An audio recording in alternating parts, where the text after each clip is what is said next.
This is the war in Russia through the eyes of Otto Carius, one of Germany's most distinguished tank commanders. Here, Carius praises the Tiger. Let's begin. In my book so far, there has been much talk about knocking out tanks and the destruction of Russian anti-tank guns. This portrayal could create the impression that to a certain extent these successes were child's play. If that is the case, then this book has been misunderstood. The paramount mission of an armor unit is the engagement and destruction of enemy tanks and anti-tank weapons. The psychological support of the infantry during covering missions is only of secondary importance. There was no such thing as a life insurance policy in a tank, and there can't be any. Our Tiger was the most ideal tank, however, that I was acquainted with. It probably hasn't been surpassed, even by the current state of weaponry. In any case, that certainly applies to the West. The Russians could possibly surprise us with new designs. The strength of a tank lies in its armor, its mobility, and finally, in its armament. These three factors have to be weighed against each other, so a maximum in performance is achieved. This ideal appeared to be realized in our Tiger. The 88mm cannon was good enough to defeat every tank, assuming that you hit it in the right place. Our Tigers were strong enough up front to defeat a few rounds. We couldn't afford to let ourselves be hit on the side or in the rear, or especially on top. Just that alone required a lot of prudence and experience. Our guidelines were, shoot first, but if you can't do that, at least hit first. The prerequisite for that, of course, is fully functioning communications from tank to tank and also among the crew. Furthermore, quick and accurate gun-laying systems need to be present. In most instances, the Russians lacked both of these prerequisites. Because of that, they often came out on the short end of the stick, even though they frequently didn't lag behind us in armor, weapons, and maneuverability. With the Stalin tanks, they were even superior to us. The most important consideration came after all the material conditions were filled. The personal aggressiveness of the commander while observing was decisive for success against numerically vastly superior enemy formations. The lack of good observation by the Russians often resulted in the defeat of large units. Tank commanders who slam their hatches shut at the beginning of an attack and don't open them again until the objective has been reached are useless, or at least second-rate.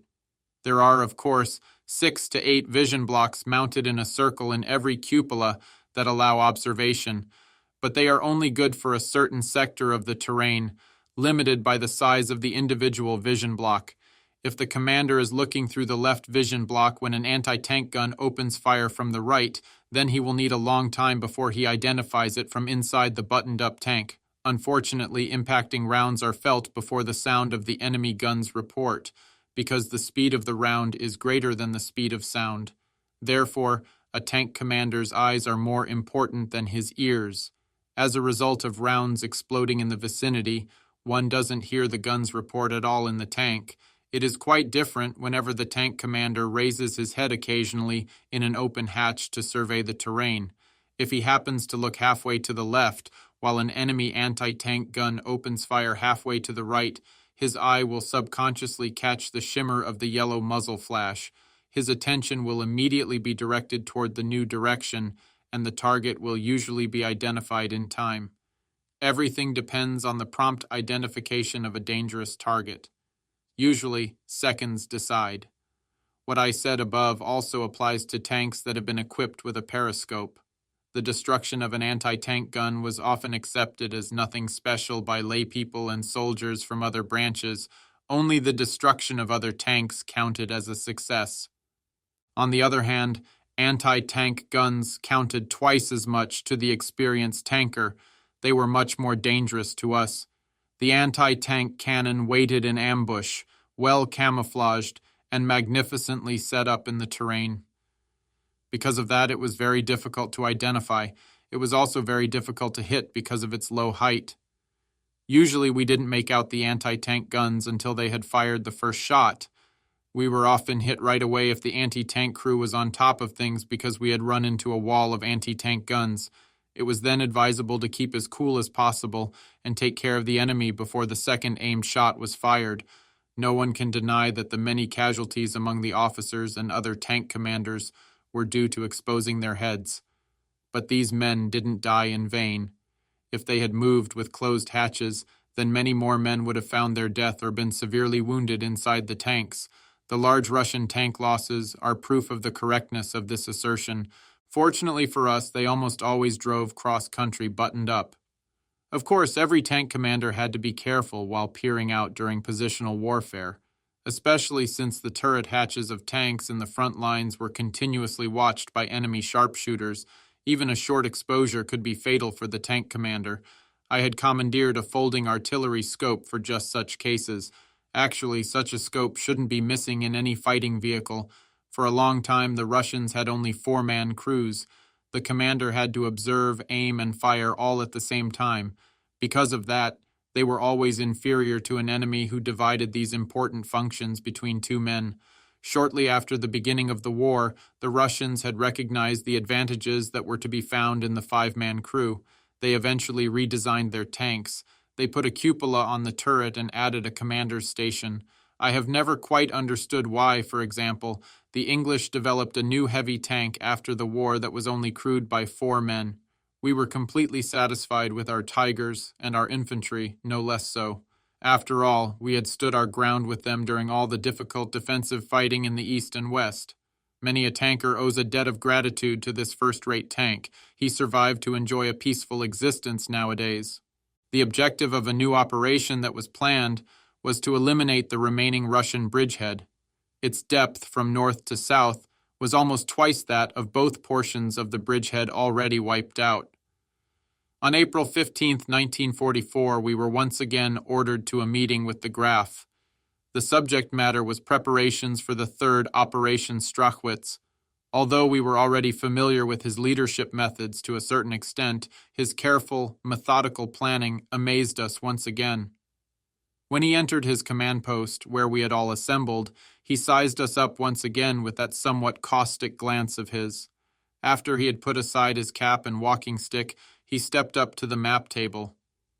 "Very well, gentlemen, this time we want to eliminate the remainder of the Russian bridgehead, which sits like a thorn in our sides. Its depth, as you know, is almost twice that of both portions of the bridgehead we wiped out, but that shouldn't bother us. The Kampfgruppe that will be assembled for this operation has the same strength and organization as the one for our affair in the East Sack. You gentlemen know one another already. That will make some things easier." While saying this, the Oberst pointed to the map.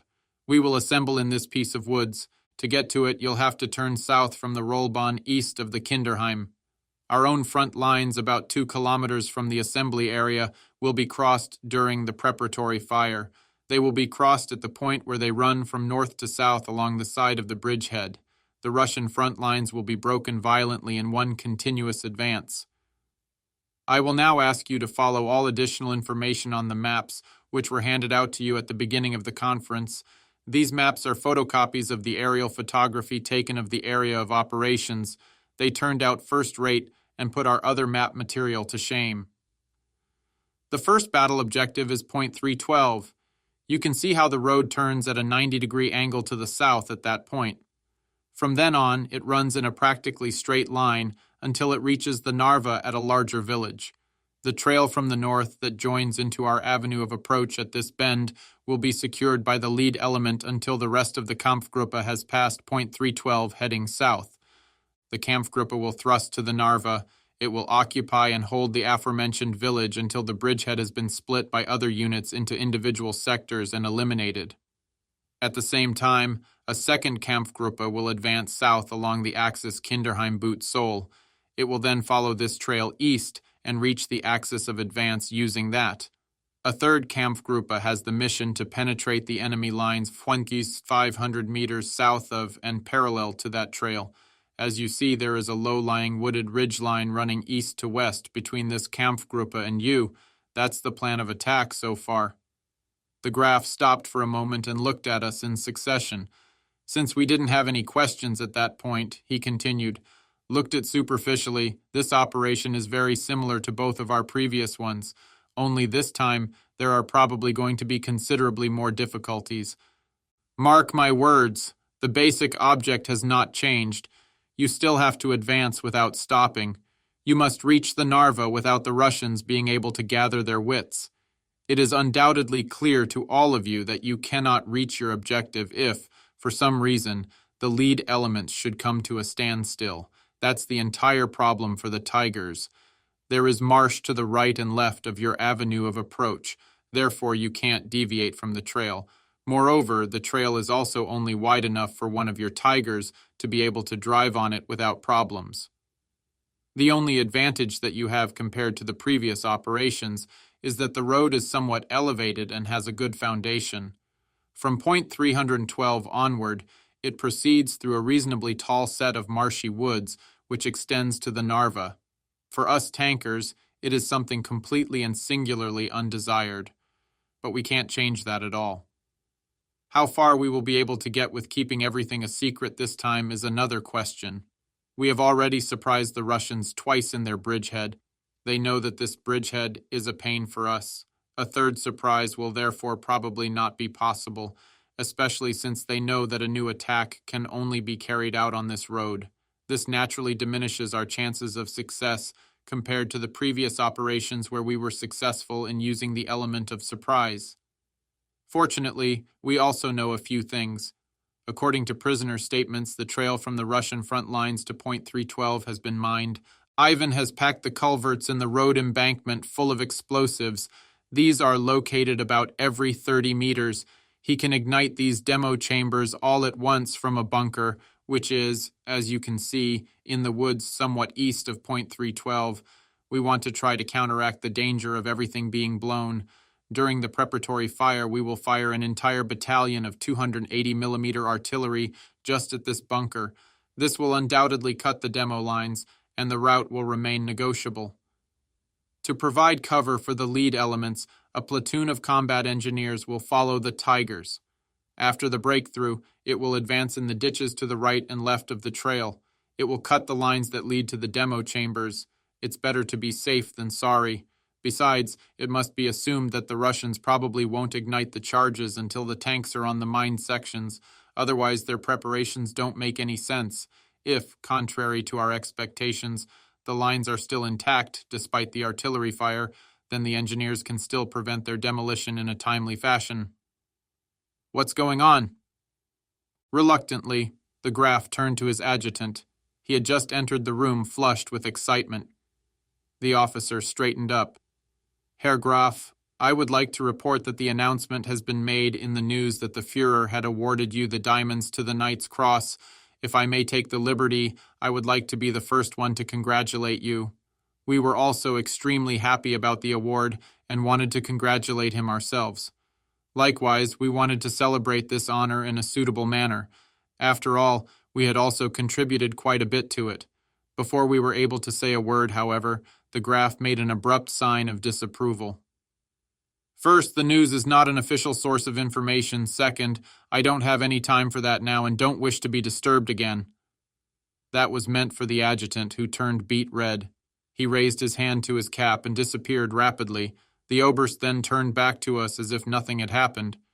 Behind the Russian lines, there is still a knocked-out T-34 along the route of advance.